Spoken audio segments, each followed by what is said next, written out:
que las clases presenciales las vamos a tener que llevar un poco, bueno, un poco no, sin proyección. Me informan allá abajo en todo este tema, Julio, el compañero que nos auxilia con toda la conectividad, que la conexión no está buena en este salón, ¿verdad? Es el salón 315 y es el salón 305. Entonces van a pasar a disculpar. Ya se reportó allá en la coordinación, de manera que pues esperamos que en el transcurso de los días pues logren hacer la reparación, ¿verdad? Este ventilador tampoco no funciona, no. Tal vez si allá, compañeros, si le conectan ahí algo que haga ahí, aunque sea ruido, ¿va? Pero ahí está. Pongámoslo en el número 5, compañero, disculpe. Supuestamente ese es el más fuerte, ¿verdad? Bien, muy bien. Entonces, les decía yo que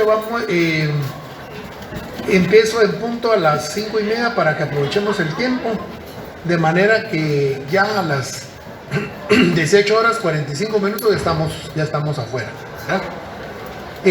Aquí estamos al fin, frente a frente, como dijo la canción, en vivo y a todo color, ¿verdad? Por lo menos eso es lo bueno de este sistema híbrido.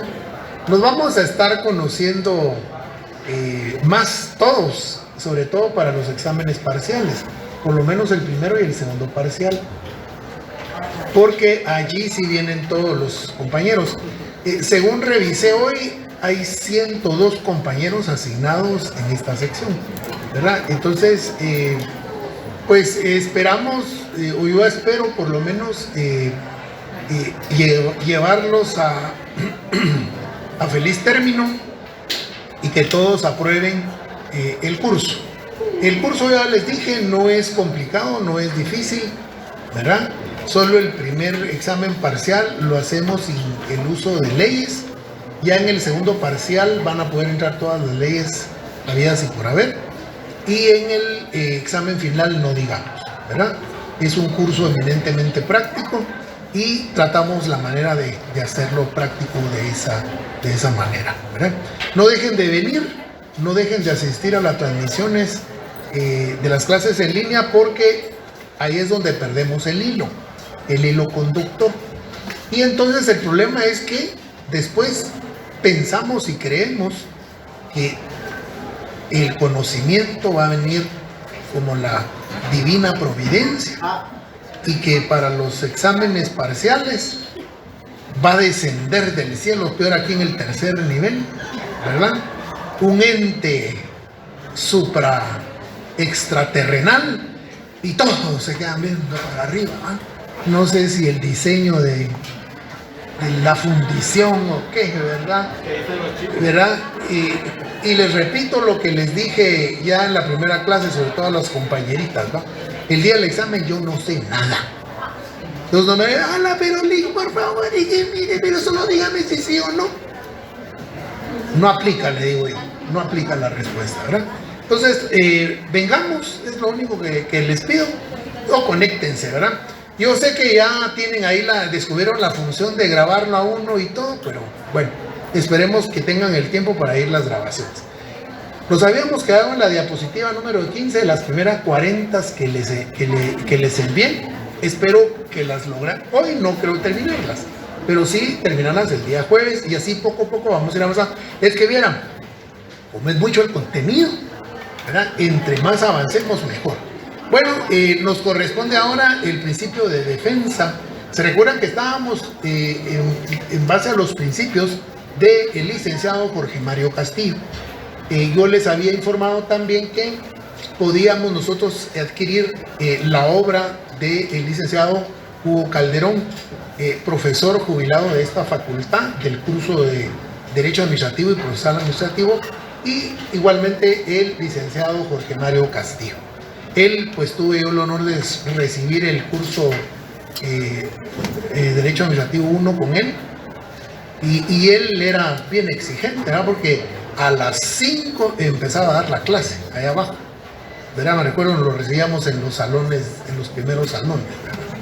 Pero bueno, entonces estamos ahora viendo pues la ponencia del licenciado, ¿verdad?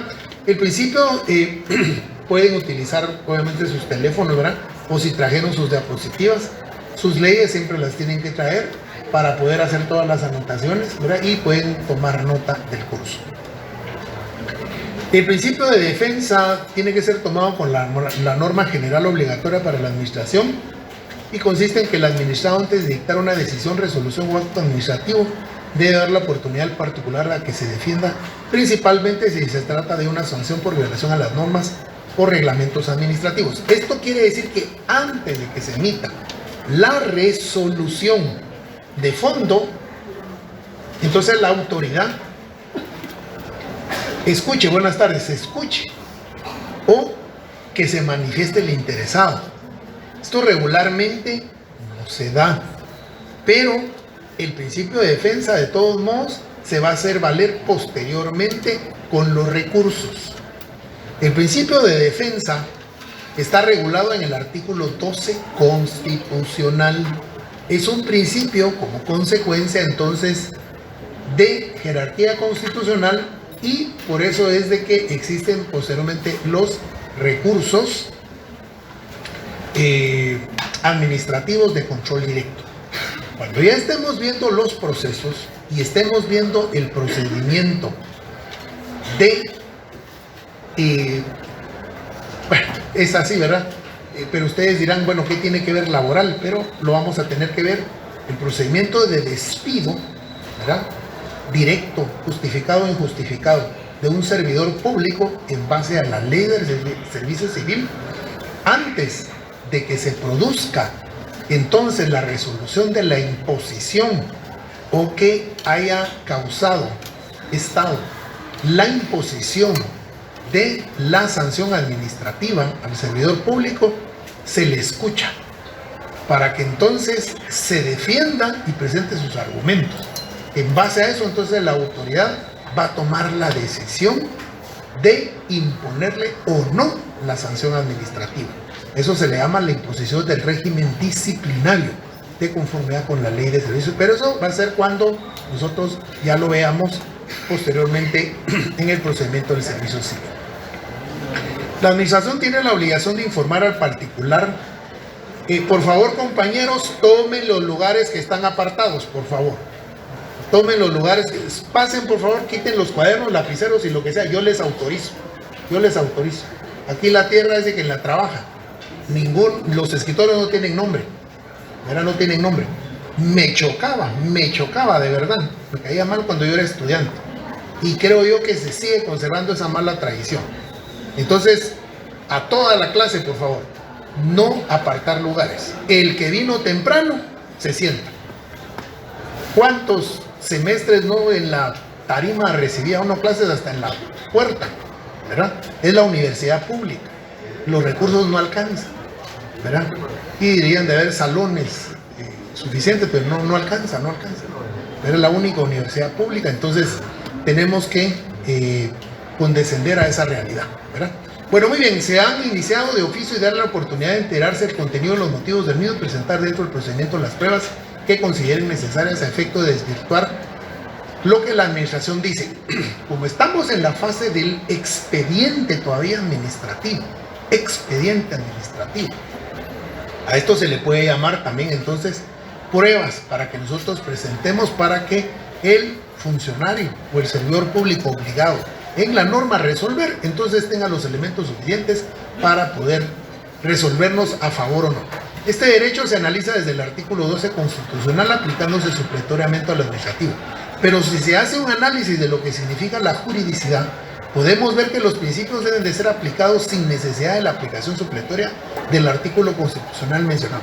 Toda vez que existe este artículo, es aplicado no solo para la administración pública, sino también para todos los procedimientos jurisdiccionales, Y por eso existen todos los recursos, ¿verdad? Existen las famosas apelaciones en lo jurisdiccional, existe la acción constitucional de amparo inclusive, ¿verdad?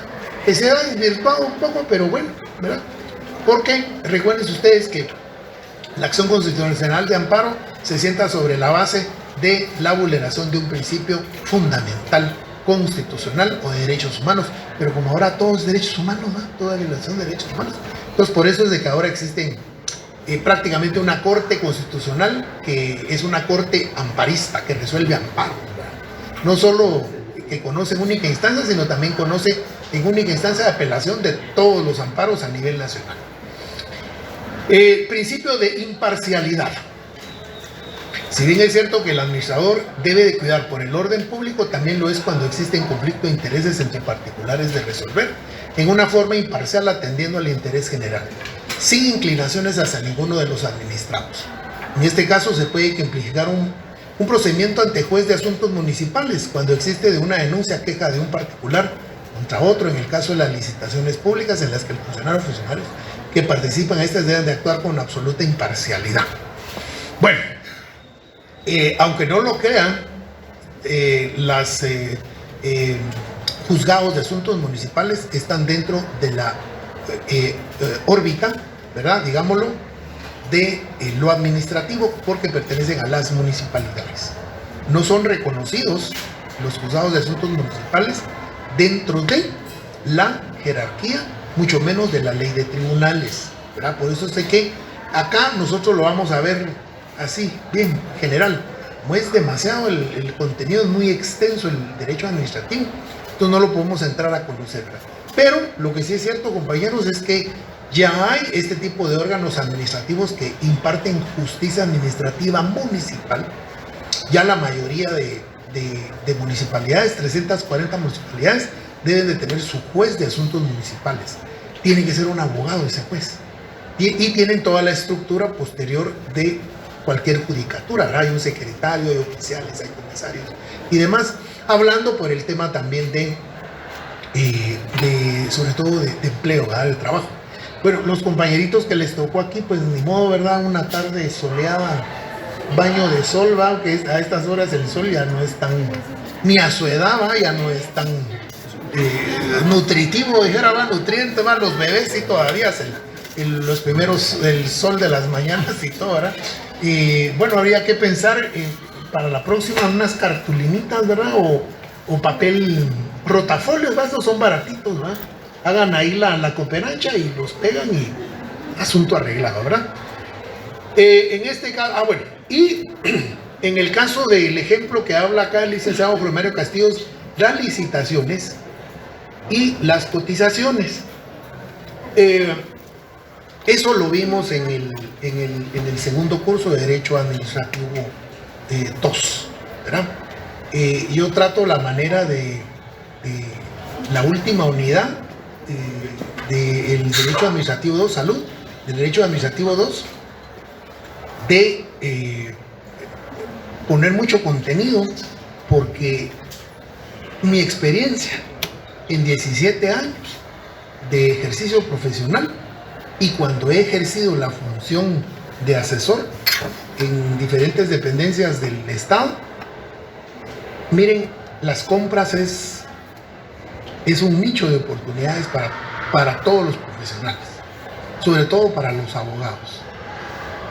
Llega uno de abogado a X dependencia, pregúntele al licenciado porque él sabe. Yo no engaño, ¿eh?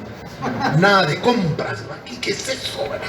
Ni sabe uno que existe la ley, o sea, he escuchado por allá, ¿verdad? Miren ustedes, eso es un océano. Y como todo, ¿verdad? En el derecho, una cosa es lo que dice la doctrina, otra cosa es lo que dice la norma y otra cosa es lo que pasa en la realidad. Pero lo que sí les puedo asegurar es que allá afuera, cuando ustedes se gradúen y vayan a las dependencias a ejercer no solo la función de asesor, y se van a recordar de mí si van a ir a ejercer función pública, porque a ustedes les va a tocar que autorizar esas compras. Y persínese, sí. Hay gente que está esperando ser procesada, debates por eso. Y hay gente que ya murió, que ya falleció. El famoso caso Ixpisa, ahí sigue esperando el sueño de los justos.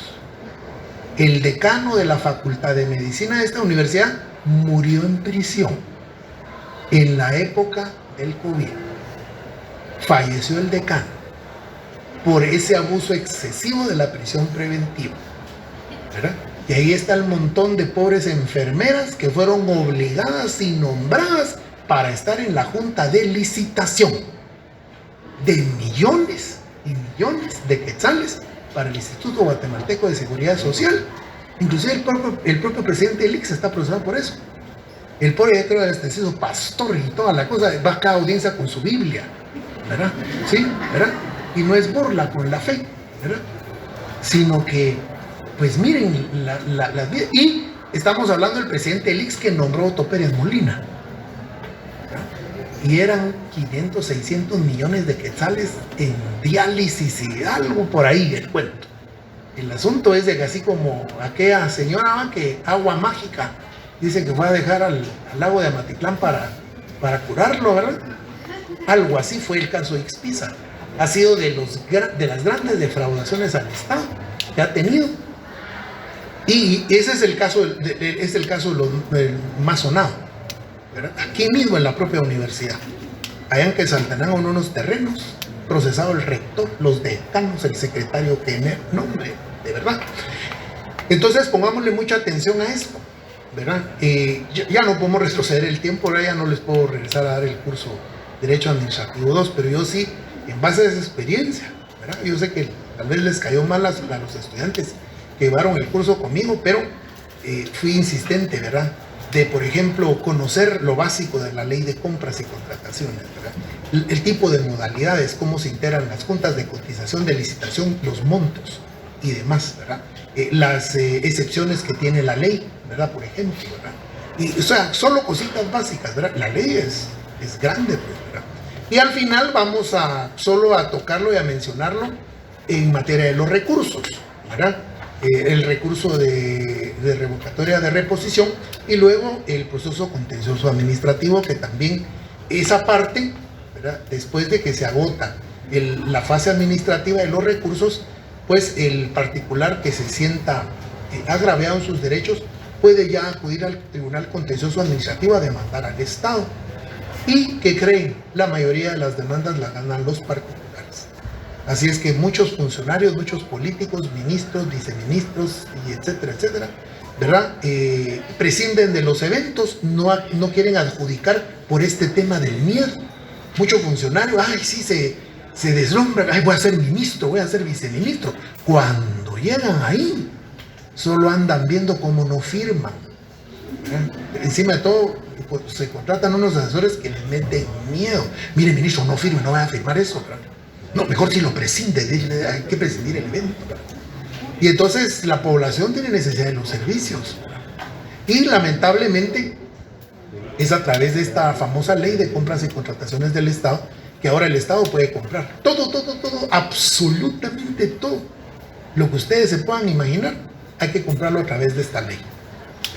Ya no era como antes, en la época de Vinicio Cerezo, que solo abrían la gaveta y llena de dinero. ¿Cuánto quieren, man? Así era antes, ¿no? Aquí van a comprarlo, pues, y sin factura. Ahora, con tal de transparentar todos los procesos, y le han hecho unos entuertos y unos enredos a las leyes, ¿verdad? Pero, bueno, es la realidad de nuestro país. Y ojo, ya con esto termino, ojo, en ese sistema está el Ministerio de Comunicación, Infraestructura y Vivienda, a través de ese sistema. Por eso es que ha colapsado la infraestructura de este país. Por eso es que no hay carreteras. Por eso es que no hay puentes. Porque se tiene que hacer a través de un proceso de licitación. Miren el famoso kilómetro 47. Miren, entre más escarbaron, más grande hicieron el hoyo, ¿verdad? Y era solo un pedacito y después un ministro, no sé si el que actualmente está, lo que hicieron fue una obra de arte, fue a decir, ¿va? Año y pico, hasta el Congreso dio 100 millones de quetzales extraordinarios, emergencia nacional y todo, cuando lo que tuvieron que haber hecho es hacerle excepción al Ministerio de Comunicaciones para ese caso en específico, y que entonces se obviara del proceso de licitación y compra directa a cualquier empresa que lo arreglara ya, en el menor tiempo posible. ¿Verdad? ¿Qué van a robar? ¿Qué corrupción? Pero si de todos modos con la ley roban, ¿verdad? Entonces, y todo el mundo sufriendo, ¿eh? Pero miren, nos gusta ser masoquistas en este país. Bueno, sale precisamente por la imparcialidad, ¿verdad? Debe observarse dentro de las juntas de cotización y licitación, ¿verdad? De subasta invertida también. Y hay otras modalidades de adquisiciones, ¿verdad? En donde se integran las juntas, entonces deben de observar la imparcialidad. El procedimiento escrito. Es eminente escrito y todas sus actuaciones, pruebas, inspecciones, todos deben de quedar escritos dentro del mismo. Todo en la administración pública, compañeros, papelito manda. Es que me lo dijo, es que me lo prometió, es que mira de mano te paso nada. Conocimiento, un conocimiento, con fecha tal, todo es con copia, firmame mi copia, es eminentemente escrito. El derecho administrativo es eminentemente escrito. No puede, o tal vez con correo electrónico, ¿verdad? Pero ni siquiera eso. Ya cuando entremos a analizar la ley vamos a ver por qué no. Es un principio general en Guatemala, salvo en casos cuando puede ser verbal. Ejemplo, el recurso de apelación municipal, en donde la ley deja particular. Pero eso es en la audiencia. Eso es en la audiencia, ¿verdad? O sea, usted como producto de la... No verbal, sino oral. De la... sí, ¿verdad? Sucede algo, ¿verdad? Usted derriba un arriate municipal, ¿verdad?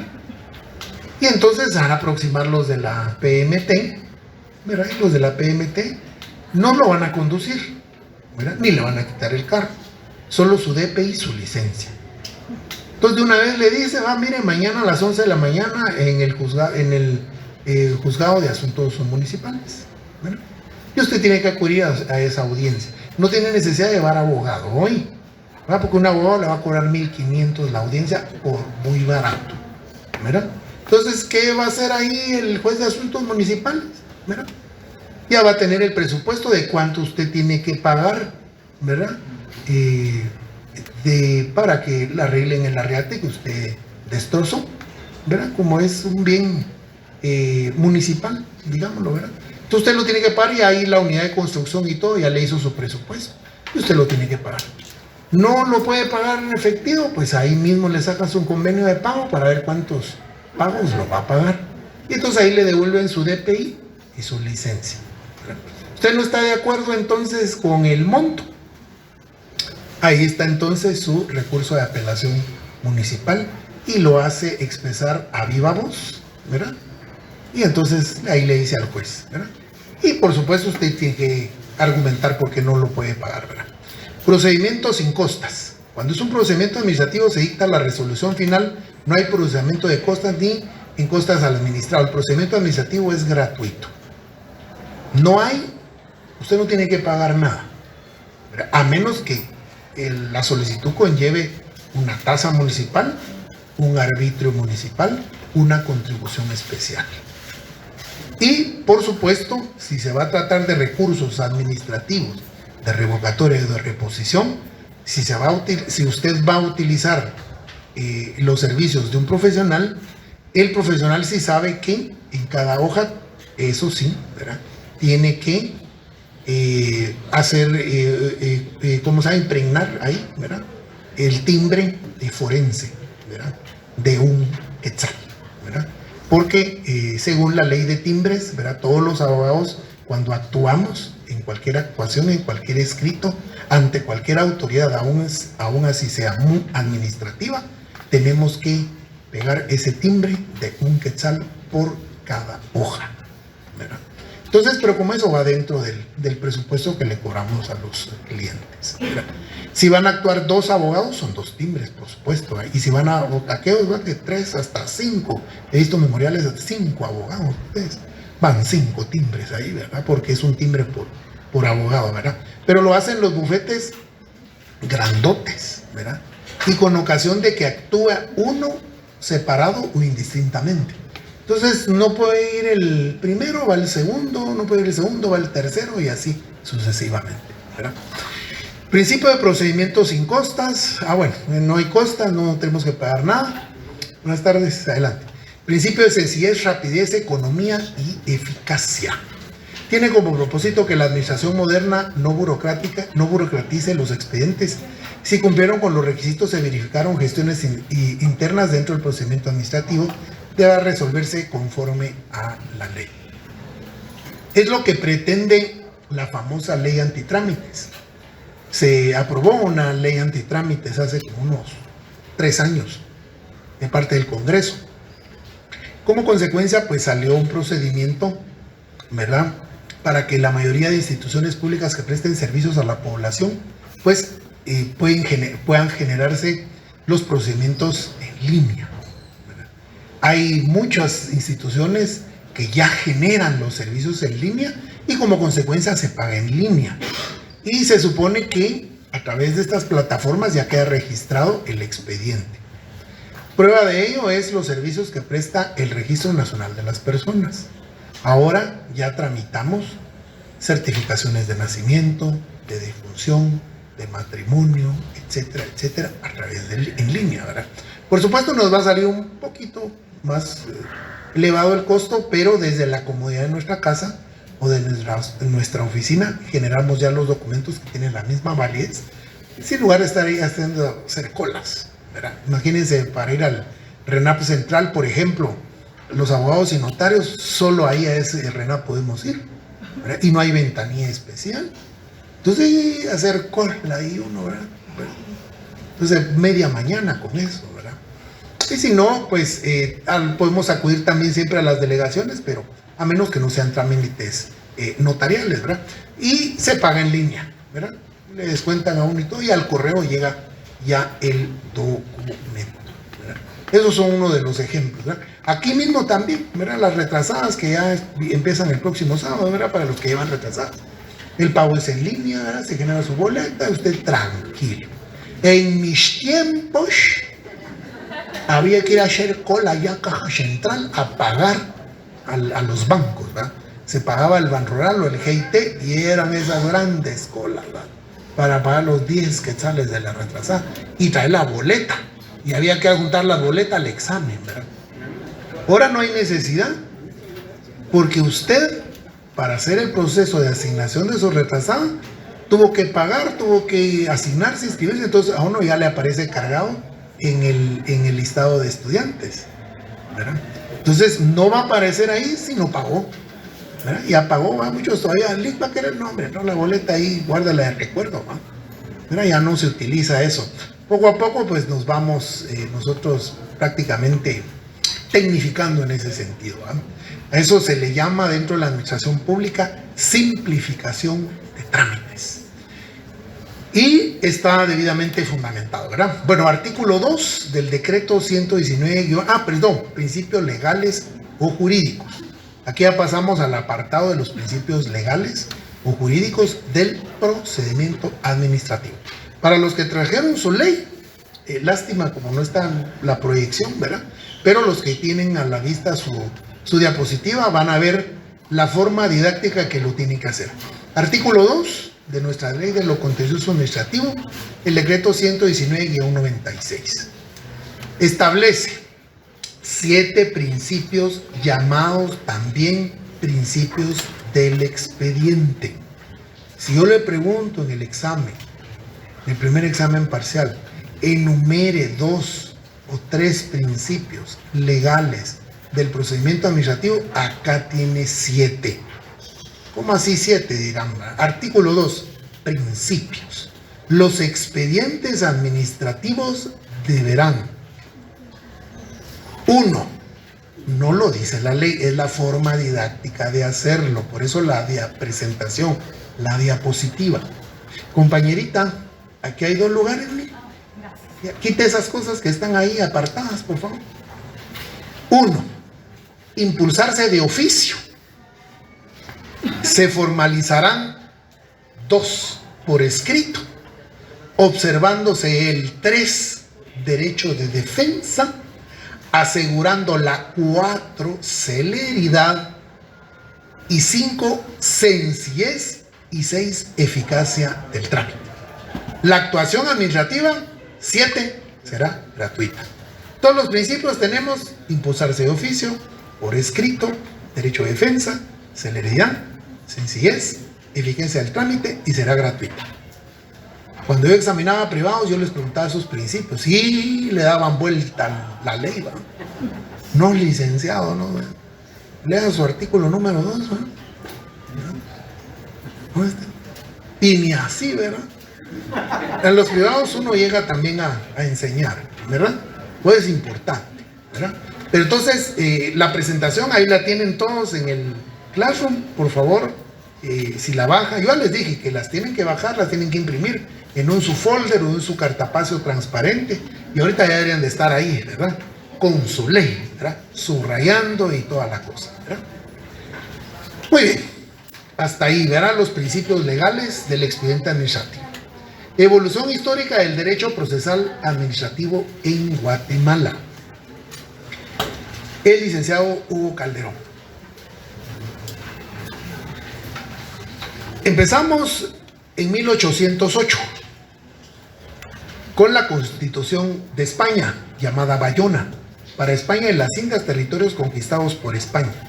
Dicha Constitución contenía influencias francesas, existiendo el Consejo de Estado de España, precedido por el rey, y se componía de 30 individuos menos y 60 máximo. Se dividían en 6 secciones, fungía como tribunal contencioso al establecer en su artículo 58.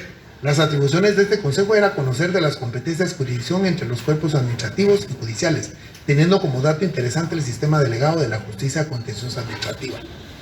Bueno, lo que sucede con esta primera constitución de Bayona, que es una primera constitución no solo para España, sino también para Guatemala. Cuando nosotros nos graduemos, compañeros, vamos a obtener 3 títulos: licenciado en Ciencias Jurídicas y Sociales. ¿Alguien me puede decir cuáles serán las ciencias auxiliares de las ciencias sociales? La historia. Muchas gracias. Ahí está. Y otras más, ¿verdad? La historia. Tenemos que acostumbrarnos a leer, aunque no sea de nuestra rama, pero sí es importante. Había un curso, no sé si todavía se lleva, aquí fue donde yo conocí más o menos esto, y en el curso de Historia del Derecho, no sé si todavía se lleva Historia del Derecho, pero había un curso que se llamaba en el área común Historia de la Cultura en Guatemala, ¿verdad? De la licenciada Ena González Camargo, en paz descanse, un libro así, ¿verdad? Y ahí habla precisamente de todo el proceso de conquista. Para mí es un proceso de conquista, no es un proceso de colonización ni de transculturización. Eso fue como consecuencia de la conquista, ¿verdad? Pero Guatemala entonces, para esa época, todavía formaba parte del Reino de España. Entonces se pidió para esta constitución de Bayona, que se constituyó y se fundó en Cádiz, España. Recuérdense que Napoleón Bonaparte se autoproclama emperador de toda Europa, ¿verdad? Pero él, como francés, saqueó todas las riquezas culturales de todos los países y bueno, en fin, ¿verdad? Entonces tenía un hermano, ¿verdad?, que se llamaba José Bonaparte, y que ese a don José le gustaban las bebidas espirituosas. Entonces le apodaban Pepe Botella. Carlista, solo que todavía en España, ¿va usted? Entonces le dijo, mira, andate mejor a España, anda a administrar a España, ¿verdad? Era poca, imagínense, poca cosa para él, España, ¿verdad? Y entonces en esta época es precisamente que se constituye, porque ya empezaba un levantamiento armado, sobre todo de las familias, de la clase, de la clase, ¿cómo se llama?, pudiente, pues, ¿verdad?, de los nobles en España. Y como estos países, pues, existía un poco bastante peor en esta época, ¿verdad?, la monarquía, un tanto sí y no, ¿verdad? En el caso de España, de una vez abolieron la monarquía, recordémonos, ¿verdad? Con la toma de la Bastilla y demás, ¿verdad? Fueron decapitados, ¿verdad? No sé si se recuerdan de la inauguración de los Juegos Olímpicos del año pasado, en París, a la orilla el río Sena, ¿verdad? Y sacan ahí un episodio terrible, decapitada la María Antonieta, ¿verdad? La reina María Antonieta. O sea, qué grotesco. Los franceses, ¿verdad? O sea, ¿cómo recordar un acontecimiento tan nefasto para mí en la historia de la humanidad, ¿verdad? Fue prácticamente la primera revolución, ¿verdad? De Occidente, y lo que enseña posteriormente para toda la humanidad, ¿verdad? Pero entonces, regresemos a España. Entonces, se llama, no solo a todas las provincias españolas, ¿verdad? Se llama Córdoba, se llama Sevilla, el País Vasco, que siempre ha estado en disputa, ¿verdad? Pero eso tiene otro antecedente histórico, sobre todo étnico, ¿verdad? Porque eran los vascuenses. Hay vascos del lado de Francia y vascos del lado de España, pero como España siempre ha estado fregada, ¿va ustedes? De todos los países europeos, ¿verdad? Entonces ellos no están tan conformes y quisieran toda su autonomía. De hecho ya tienen casi toda la autonomía, pero siguen siendo parte del territorio español. En el caso de los franceses, los vascos están tranquilos, ahí no pasa nada, ¿verdad? Pero recuérdense que aquellos, por ejemplo, ahí es donde vienen aquellos señores, ¿cómo se llama? Terribles, ¿verdad? De ETA. Muchas gracias ahí, don Carlos, ¿verdad? Que hacen estallar bombas en los trenes. Ahorita han estado bien tranquilos, ¿verdad? Carros bombas y demás, forzando de alguna manera, ¿verdad? Para que España les dé su independencia, ¿verdad? Entonces, toda América también es llamada a que mande un representante. México manda a su representante, Guatemala tenía que mandar su representante, por supuesto, ¿cómo no? ¿Verdad? Y ahí viene el nombre de José Antonio. ¿Se pueden sentar donde esté apartado, por favor? José Antonio se puede sentar. Entonces, la Larrazábal. Ustedes van al Congreso de la República de Guatemala y hay un salón y la casa Larrazábal, que le dicen. Es el primer diputado que registra la historia de Guatemala, que fue ese diputado precisamente. ¿Verdad? Me gusta contar siempre esta parte porque es muy significativo, ¿verdad? Para Guatemala haber participado. Y cuando uno va a Cádiz, ¿verdad? Gracias a Dios lo comprobé, ¿verdad? Fui al monumento de Cádiz, ¿verdad? Aquí se firmó la Constitución de Bayona y aparece el nombre por diputado y por país, ¿verdad? Que eran provincias, ¿verdad? Cuactemalán era una provincia para ese entonces, ¿verdad? No era República de Guatemala. Pues es nuestra primera constitución que registra, ¿verdad? Entonces, seguimos posteriormente de la de Bayona, ahí mismo, sigue la Constitución de Cádiz, en 1812. Luego, hacia 1824, está la Constitución de la República Federal Centroamericana, obviamente, ¿verdad? Porque en 1821 se le da la independencia de la corona española. Ojo, es una independencia fraudulenta. Por eso a mí me gusta enmendarle la plana a los maestros de formación ciudadana, antes estudios sociales. En el Liceo Francés de la Quinta Avenida y de la 10ª calle, esquina, usted ahí puede pedir permiso para ir a ver la sala donde se firmó el Acta de Independencia de Guatemala el 15 de septiembre de 1821. Y ahí está la sala, ¿verdad? Hay un billete, a ver, ¿qué billete será? Donde está la firma del Acta de Independencia. Ahí está, el de 20.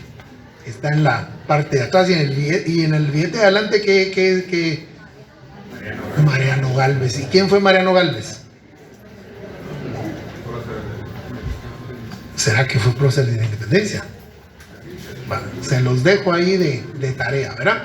Bueno, entonces, ahí los españoles, los españoles, los criollos y los que ya estaban acostumbrados y ya tenían prácticamente dominado y que habían participado de todo este proceso de conquista, fueron los que prácticamente le fueron traidores a su patria.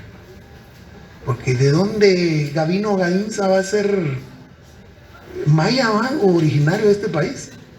Realmente sí hubo un movimiento insurgente, ¿verdad? Que por eso existe ya por el nombre en Huehuetenango, Caibil Balán, Manuel Tot, ¿verdad? En Totonicapán, ¿verdad? Esos eran de verdad próceres y a ellos sí los pusieron presos, porque eran indígenas. Que realmente debió haber sido un proceso de independencia sangriento, porque así debió haber sido. Sin embargo, acá en Guatemala no fue así. Entonces dijeron estos españoles: miren muchachos, si no declaramos la independencia de España, nos van a mandar a matar, ¿verdad? Y así fue como lo hicieron, ¿verdad? Entonces, 1824, la Constitución de la República Federal Centroamericana. Pero estaban firmando el acta de independencia y al día siguiente firmando la anexión a México, porque se sentían con miedo. Y ahora, ¿va? Como cuando quedó Jimmy Morales, ¿va? ¿Y ahora qué hago? ¿Va? En la presidencia, ¿va? ¿Sí?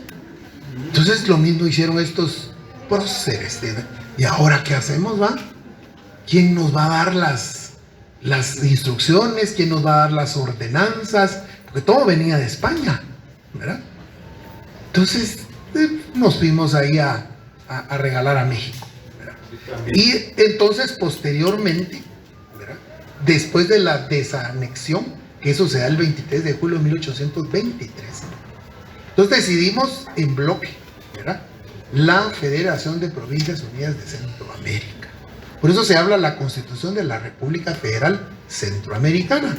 Sigue con la revisión judicialista, crea la Corte Suprema de Justicia Centroamericana, integrada por 5 y hasta 7 magistrados electos por el pueblo. Dicha Corte determinó que, en contra de los actos de la administración pública, estos nombrarán árbitros para conocer en primera instancia y ellos conocían en segunda instancia para luego ser apeladas las sentencias ante este Senado. Por eso es muy interesante, porque la historia registra datos históricos, pero vayamos nosotros a nuestra ciencia del derecho administrativo, lo que nos interesa, cómo se resolvía en ese entonces, qué pasaba si nosotros teníamos alguna litis en contra del Estado, es lo que está haciendo este resumen. Luego viene el 11 de octubre de 1825, la primera Constitución de la República de Guatemala, porque ya dejamos atrás la Unión Centroamericana.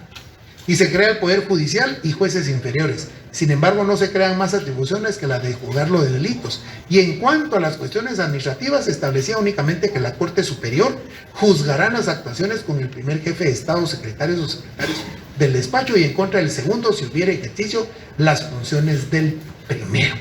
O sea, no había una jurisdicción privativa, sino que allá conocían de todo en ese entonces. Luego tenemos la Constitución de 1879, mire cómo venimos, ¿va? Y cuando uno hace el estudio del derecho comparado, ¿cuántas constituciones tiene Estados Unidos? Una. Lo único que han hecho son enmiendas. ¿Cuántas constituciones tiene Inglaterra? Una. Pero eso no es malo. Eso no es malo. Lo que pasa que sí nos ha costado a nosotros acá, y esto ya es cultural, ¿verdad? O sea, ponernos de acuerdo tantas diversidades de pueblos, o sea, tantas razas dentro de este pequeño país, ha sido difícil a lo largo de la historia, ¿verdad? Porque México, aunque usted no lo crea, tiene 700 reformas a su actual constitución, ¿verdad? O sea, quiere decir que nada es perfecto, pues, ¿verdad?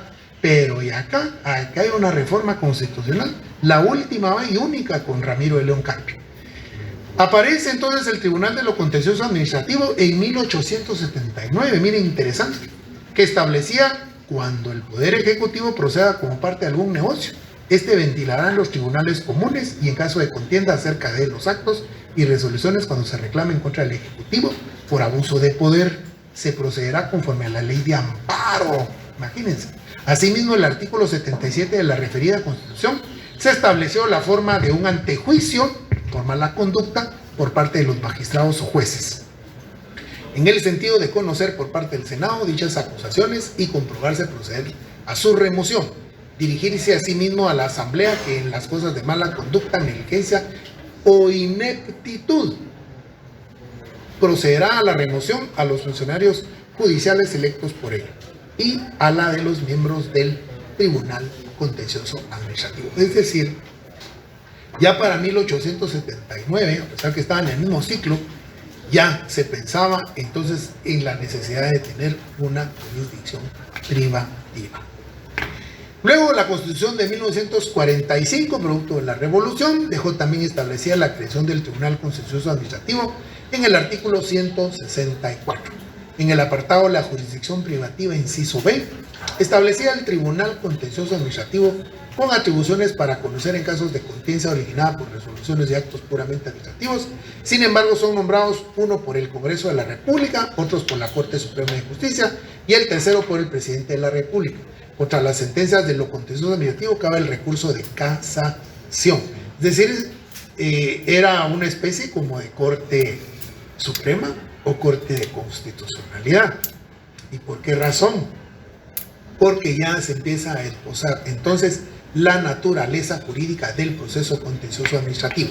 Aquí no estamos hablando del expediente ni recursos, aquí estamos hablando puramente de el proceso contencioso administrativo, que una de sus características fundamentales, y es su naturaleza jurídica, es que es un proceso de única instancia. Única instancia. Es decir, no hay juzgados de paz de lo administrativo, no hay juzgados de primera instancia de lo administrativo, solo hay salas de lo contencioso administrativo. ¿Por qué? Porque se considera que los recursos administrativos es la primera instancia. Y como es en contra del Estado, una vez agotados, entonces ya nos vamos al área de la jurisdicción privativa. ¿Verdad? 6 salas, 6 para lo administrativo y 6 para lo tributario. ¿Verdad? Hoy, por cierto, una noticia dentro del curso que es interesante. No solo el acontecer nacional, el día jueves vamos a empezar nuestra clase, hoy porque traía yo con el apuro del contenido, pero ya para el día jueves, compañeros, vamos a dedicar 5 o 10 minutos para comentar las noticias del acontecer nacional, que es al final noticias de el gobierno, noticias de la cosa pública, y a eso es a lo que nos orienta nuestro curso. Y también es una sugerencia, ¿verdad?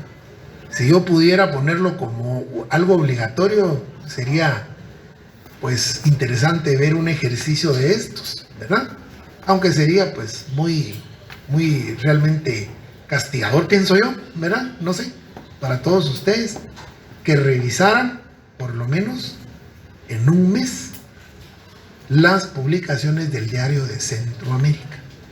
Estas publicaciones del Diario de Centroamérica son gratuitas. Usted se mete a la página del Diario de Centroamérica, lo googlea, se mete al Diario de Centroamérica y hay una ventana que dice legal.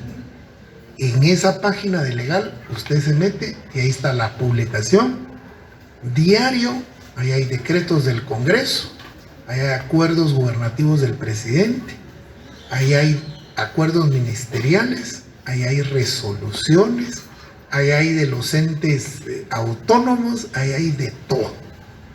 Entonces, ¿por qué lo traigo a colación?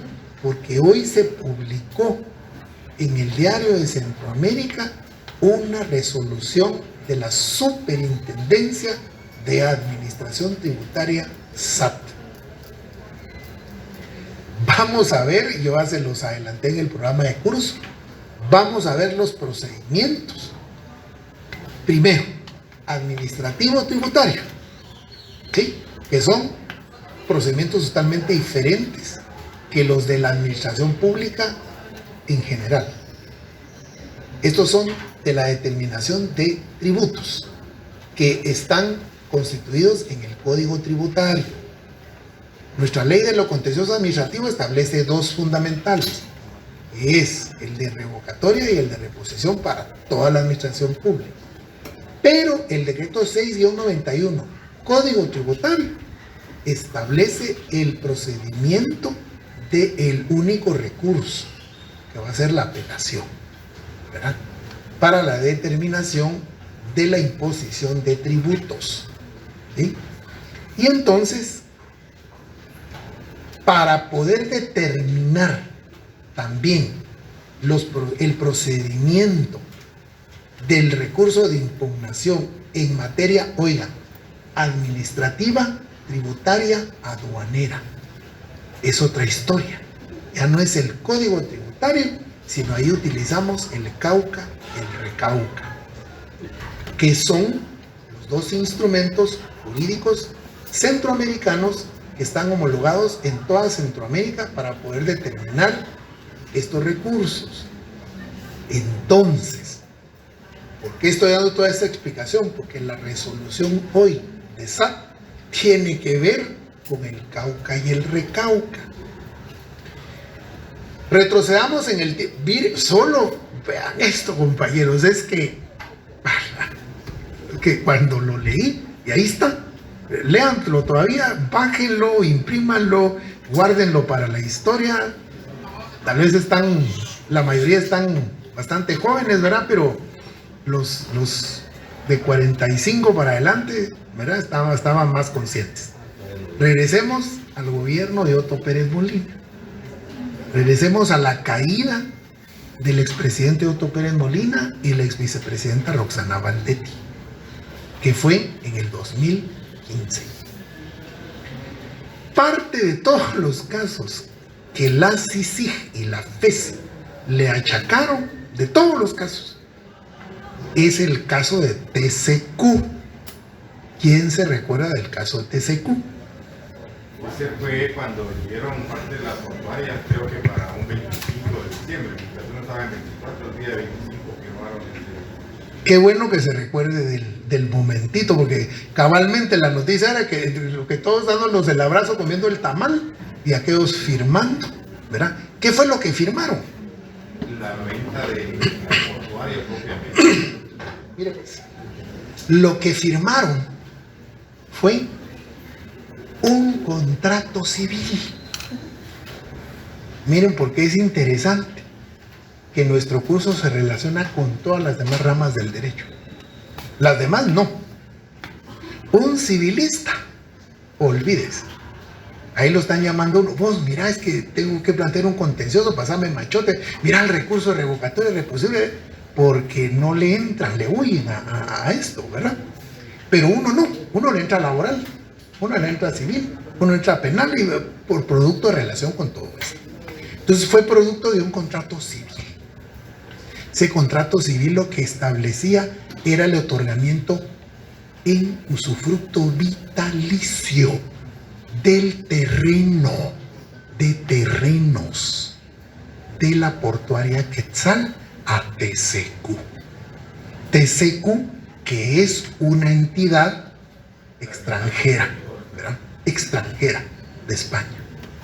Por eso ahora lo interesante es que por eso, imagínense entonces, se da el cambio, caen aqueos, la plaza y que esto y que el otro, todos nos recordamos bien de lo que vivimos en su momento.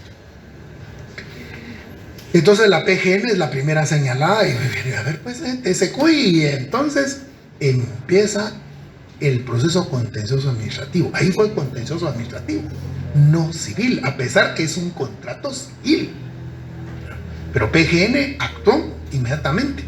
Principio dispositivo planteó la demanda proceso contencioso administrativo. Ya falló al fin en el tribunal este año. Ajá. Es que mire, 2015, 2016, 2017, 2018, lamentablemente la justicia de proceso contencioso administrativo en Guatemala es lenta, lentísima. Allá hay procesos en los tribunales en contra de Olmeca, ya ni existe Olmeca, ¿verdad? ¿Se recuerdan de Olmeca? Los hilos de Olmeca allá por, ¿verdad?, la Petapa, ¿verdad? Sí, ¿verdad? Que era una especie de, bueno, en fin, pero ahí están los procesos ya, esos deberían de enmarcarlos, ¿va? Para la historia, ¿verdad? Porque nunca pudieron notificar. Y si no se puede notificar a una de las partes, recuérdense que ahí se está violentando el principio de defensa. Así de sencillo. No hay, ¿va? Y notarios no encontraron nunca. ¿Dónde? Entonces, ¿qué es lo que falla el tribunal ahora? ¿Verdad? Invalidando el contrato. ¿Verdad? ¿Y por qué? Porque no era la vía.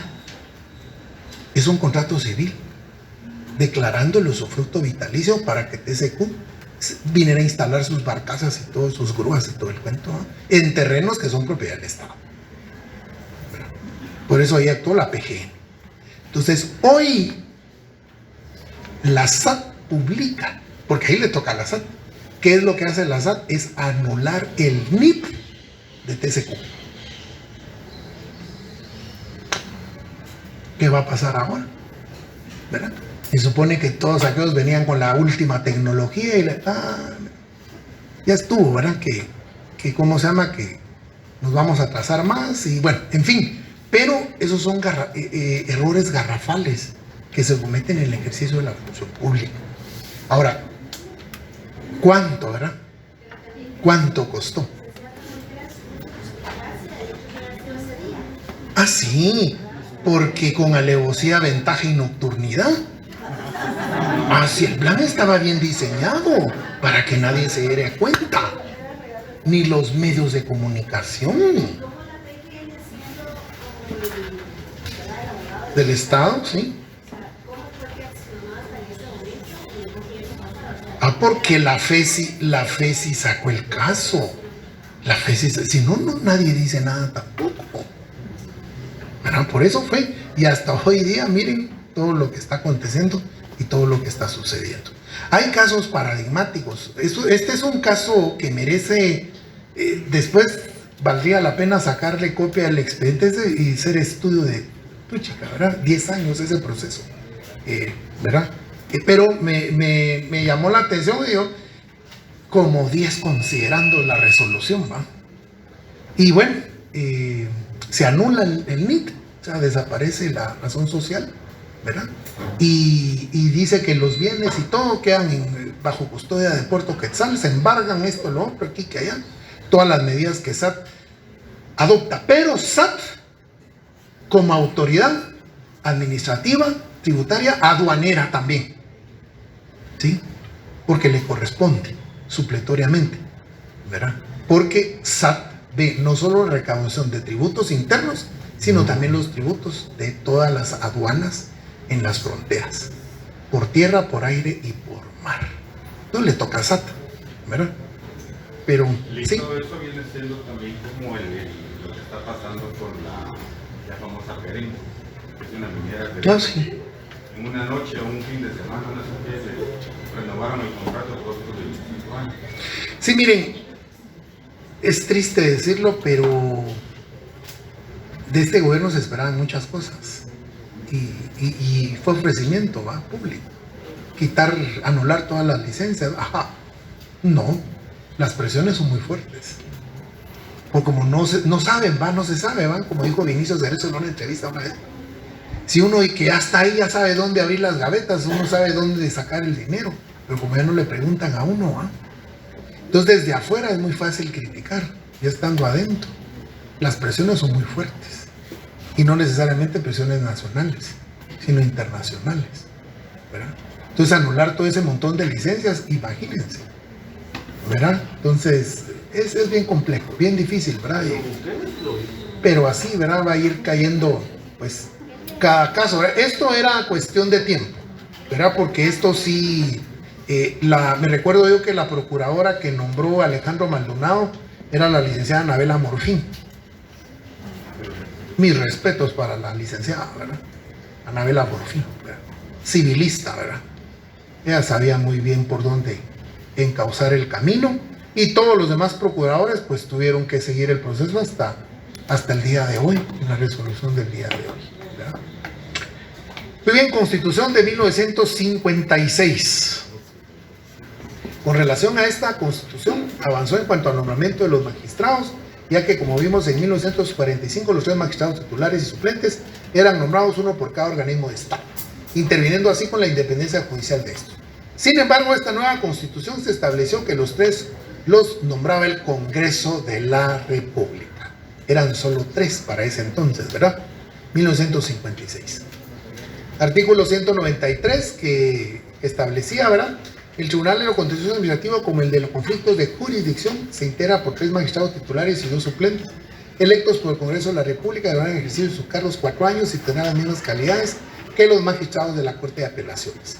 Artículo 194. El Tribunal de lo Contencioso Administrativo tiene atribuciones para conocer en caso de contienda originada por actos y resoluciones en los que la administración pública procede en el ejercicio de sus facultades regladas, así como en los casos de discusión de contratos y de concesiones administrativas. Miren, vuelve a aparecer acá la figurita de contratos, ¿verdad?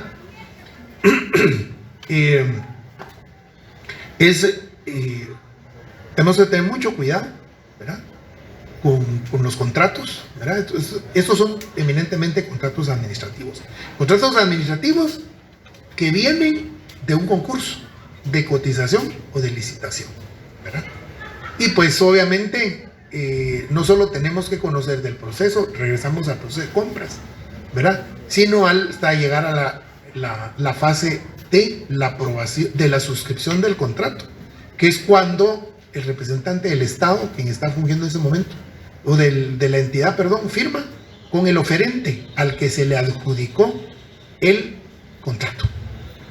Pero el contrato se va a perfeccionar y van a hacer a la vida jurídica con la aprobación de la autoridad superior máxima de la entidad, y es, en el caso para los ministerios de Estado, un acuerdo ministerial. Para en el caso del secretarías, una resolución. Para el caso de las gobernaciones departamentales, un acuerdo. Para en el caso de entidades autónomas, por ejemplo CDAG, un acuerdo del comité ejecutivo. En el caso del Consejo Superior Universitario, también un acuerdo de Consejo Universitario, Superior Universitario. Y en el caso de las municipalidades, un acuerdo de Consejo Municipal. Por eso es muy importante que conozcamos cómo están integradas cada una de las autoridades de los diferentes organismos de Estado. El artículo 255 de la Constitución del 65 establecía el Tribunal Contencioso Administrativo tiene atribuciones para conocer en caso de contienda originada por actos y resoluciones de la administración pública, municipalidades y entidades descentralizadas, autónomas o semiautónomas. Hoy día ya no hay necesidad de hacer esa distinción, ¿verdad? Porque pareciera ser de que son números clausus, ¿verdad? Esa designación, ¿verdad? Administración descentralizada, municipalidades, semiautónomas. No, ahora se entiende que es precisamente para todos, ¿verdad? Y contra las sentencias y autos definitivos que pongan fin al proceso, procede el recurso de casación. Constitución Política de la República, promulgada el 31 de mayo de 1985, que entró en vigencia el 14 de enero de 1986, o sea, nuestra actual Constitución. Ya vamos a batir récord ustedes, porque no hemos emitido una nueva Constitución, ¿verdad? El artículo 221 constitucional establece Tribunal de lo Contencioso Administrativo. Su función es del Contralor de la juridicidad de la administración pública. Vean cómo ya está el elemento técnico, jurídico, académico. Su función es la de Contralor de la juridicidad de la administración pública. Pregunto, ya lo había dicho en la clase pasada, ¿cuál es el principio de juridicidad o juricidad? ¿A qué se refiere este principio?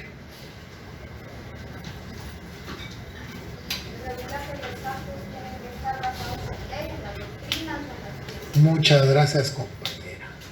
Así se contesta, decía el finado profesor Rubén Alfonso Ramírez en Mente Sana, ¿verdad? ¿Se recuerdan de ese programa? Así se contesta. Muy bien, compañerita. Pregunta examen privado. Que se les quede. ¿Y cuál es el fundamento legal del principio de juridicidad? Licenciado, artículo 221 constitucional. Fundaméntese, por favor. Y luego ese lo vamos a también a integrar con otra norma de la ley del contencioso administrativo y más adelante con la del organismo judicial. Pero terminemos aquí. Juridicidad. La administración pública tiene atribuciones para conocer en casos de contienda por actos o resoluciones de la administración de las entidades descentralizadas o autónomas del Estado, así como en los casos de controversias derivadas de contratos y concesiones administrativos. Ahí ya le sumaron otro elemento más, la concesión. Se ventila a través del proceso contencioso administrativo. Muchas veces nos perdemos ahí porque como es tanto, pero no le ponemos asunto a las concesiones. ¿Sabía usted que la famosa autopista Palín-Escuintla estuvo concesionada 25 años? Y recién la entregaron en el gobierno anterior, que no la recibieron nunca. Nunca la recibieron. Nunca recibieron la autopista. Les cuento. El MISIBI no la recibió. Y la empresa Marno solo se fue. Ahí dejó todo tirado y se fue. Porque como terminó lo que estipulaba el contrato, hasta este gobierno entró, ellos tuvieron que recibir, hacer el acta. De verdad, así que una cosa así, bárbara, tremenda, ¿verdad? Pero ¿qué hubiese pasado? ¿Qué hubiese pasado si se hubiera declarado la lesividad de esa concesión? ¿O qué hubiera pasado si se hubiera incumplido con cualquiera de las obligaciones pactadas en el contrato de concesión? Entonces, tanto el Estado como la empresa en particular pudieron haber demandado a través del contencioso administrativo, a través de esa concesión. Y ese elemento no está en las anteriores constituciones. Por eso, en los casos de controversias derivados de contratos. ¿Qué contratos? Todos los contratos administrativos habidos y por haber de la ley de compras y contrataciones, ¿no? Ahí usted métale cotización, métale licitación, métale oferta electrónica, subasta inversa, ¿verdad? Y toda la clase de, ¿verdad?, compra bienes del Estado que se hace a través de contratos, ¿verdad? Según toda la tipificación de la ley de compras y contrataciones del Estado. Por eso es vasto esto, ¿verdad? Para ocurrir a este tribunal no será necesario ningún pago o caución previa.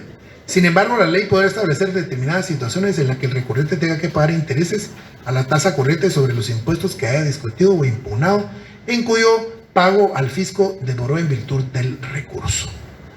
Contra las resoluciones de autos que pongan fin al proceso puede interponerse el recurso de casación. ¿Por qué? Porque es única instancia, ¿verdad? Es única instancia. Existe recurso de aclaración y ampliación, que la ley lo establece, ¿verdad? Pero, ¿qué va a aclarar? ¿Verdad? ¿O qué va a ampliar? Si la cuestión de fondo no va a cambiar, ¿verdad? Y hasta ahí nomás, ¿verdad? La casación se va hasta la corte y ¿qué? Van a determinar exactamente, a resolver lo que el tribunal resolvió. El Código Tributario lo regula en el artículo 161, creación de las salas de lo contencioso administrativo tributario, y la ley de organismo judicial en el artículo 58, jurisdicción, inciso A. Estas son las leyes que tienen que integrar con el constitucional. Ahora, por último, para que nosotros podamos plantear nuestro recurso contencioso administrativo, compañeros, sí o sí debe de establecerse y mediar dentro del expediente el principio de definitividad. Que se les quede claro. Otra pregunta de privado. ¿Qué es el principio de definitividad en lo jurisdiccional? El recurso de definitividad es que previo al planteamiento del proceso contencioso en sí, se haya agotado todas las fases de los recursos administrativos. Si fue revocatoria o fue reposición, lo tuvo que agotar. Sin un recurso y usted va a plantear su contencioso administrativo, se lo rechazan de plano. Porque usted no agotó, ya hay jurisprudencia de la misma Corte de Constitucionalidad. Entonces, cuando lleguen sus clientes, usted le va a tener que decir, y a veces llegan a la oficina, es que mire, licenciado, fíjese que, ¿y eso hace cuánto? Hace 5 días le dicen a uno. Estamos en el último día para plantear el recurso. Entonces, ¿qué es lo que les digo yo? Mire, lo vamos a plantear para la prescripción del plazo. Pero eso sí, va a ir malo. Nos van a poner previos, pero ¿qué es peor? ¿Verdad? ¿Qué es peor para su cliente? Si usted no plantea el recurso, hasta ahí llegó. Ya no tiene derecho ni a amparo, ni ahí se mejora la recurso de llanto a la Corte Celestial. Pues sí, usted plantea el recurso como sea para que le planteen previos, pero usted ya lo planteó, ¿no? Y va enmendando su memorial en el camino y se va a sustanciar el recurso. Actualmente, de año a año y medio se está llevando la sustanciación de los recursos, los ministerios de Estado. Porque acá se aplica aquel famoso principio o decir que es real, que el plazo solo corre para los particulares, no para el Estado ni para los juzgados. Uno tiene que cumplir el plazo. Uno se está corriendo ahí para, ya me van a cerrar el juzgado, ya me van a cerrar el ministerio. Pero ellos no, pasan 2, 3 meses, ¿no? Pero hay quienes van con la plata, entonces planteemos la acción de amparo, ¿verdad? El artículo 10, el inciso F de nuestra ley de amparo, ¿verdad? Bueno, muy bien. Hasta ahí creo yo que vamos a dejar el cuento. Llegamos hasta la diapositiva 27, ¿verdad? Retomamos 28 para el próximo jueves. Elementos del procedimiento administrativo. Inicio de oficio. Yo les quiero agradecer muchísimo su puntualidad. Yo creo que así se va a mantener este grupito, así están bonitos todos, ¿verdad? Si vienen más, ya no aquí, ¿verdad? Pero no quisieron entrar, ¿verdad? Entonces, les agradezco mucho su sacrificio, su disponibilidad.